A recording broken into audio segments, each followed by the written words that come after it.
Is human brain failing to process information on Zoom calls? Study says yes, with online video calls through platforms like Zoom and Teams becoming a common practice in our day-to-day work life, it is now being seen as the most feasible and easy way to communicate. However, a recent study says that such video calls may not actually be the smoothest way to hold conversations. The new research has revealed that the human brain finds it challenging to process conversations that take place through video calls in comparison to face-to-face conversations. The findings were made in a study carried out at Yale University, which emphasized how important it is to hold in-person communication, and this is how humans naturally interact with others.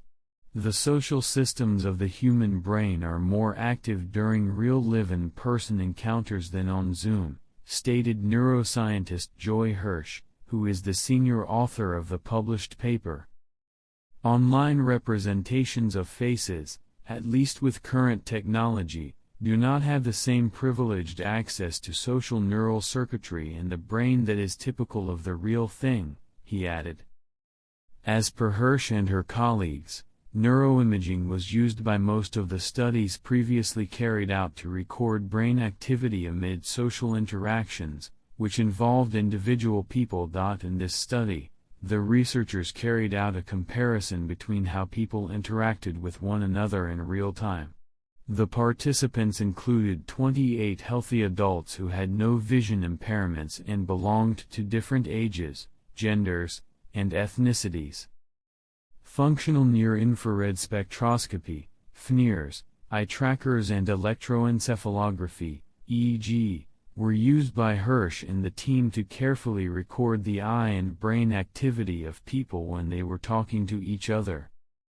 The results of pairs who participated in live face-to-face conversations were compared to those who used Zoom to hold video chats.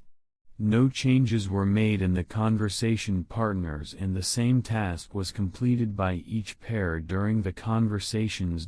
In comparison to interactions which took place on Zoom, face-to-face discussions saw an increase in signal in the brain's critical area, which is called the dorsal parietal region.